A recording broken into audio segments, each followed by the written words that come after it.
There are only two acceptable reasons for any sane person to do background work in Hollywood.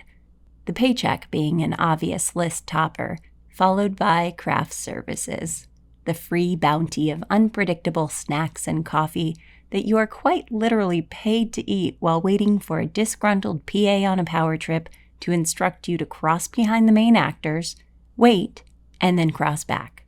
Riveting work.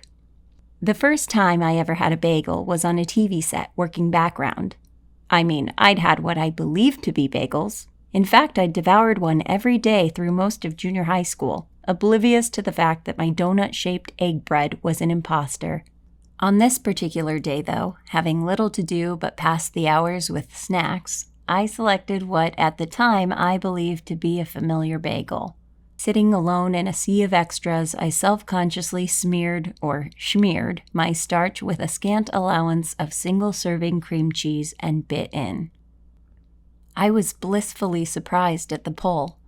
The bagel was chewy, with a developed gluten structure and a firm exterior skin. Was this what bagels were supposed to be?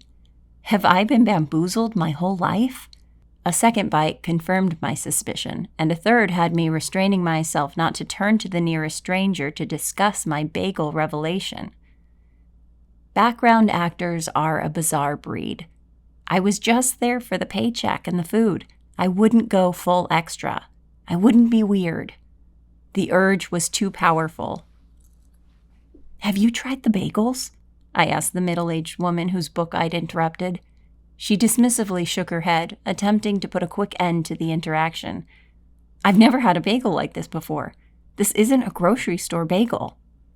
The woman smiled politely and mumbled some nicety before returning to her book, leaving me to proceed on my own for the rest of my strangely exhilarating meal on the soundstage of a Hollywood set, where I'd usually pine to be in front of the cameras with the other stars. For those 5 minutes, however, I was right where I was meant to be.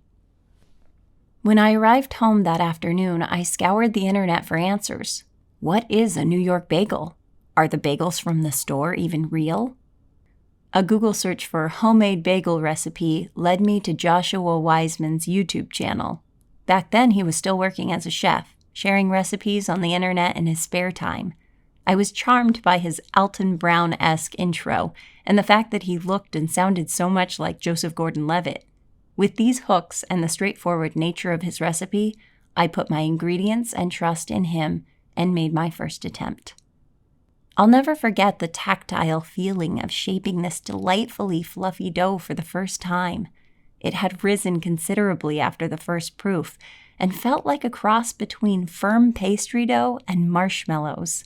With each satisfying cut and fold, the dough was devouring me, turning me into a bagel snob. Something I'd never thought I'd be, but that's how these things happen.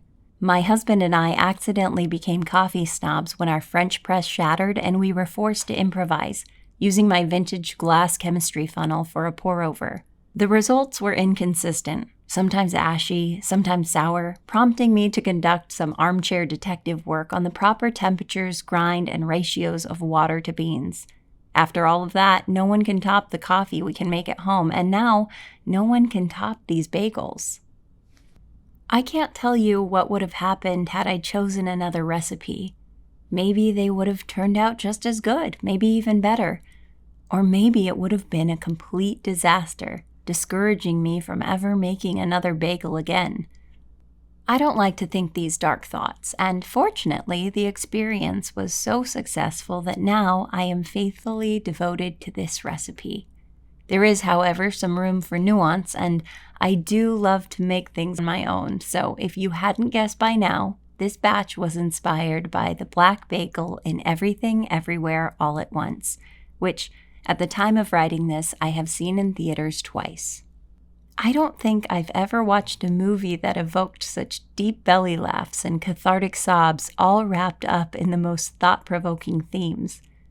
I'd wager that the giant black everything bagel, one of the film's central metaphors, inspired craft services to provide actual bagels on set. And I like to think that, while watching action-packed takes and heartbreaking lines of dialogue, there was an aspiring actor on set, working as an extra, experiencing her first life-changing bagel.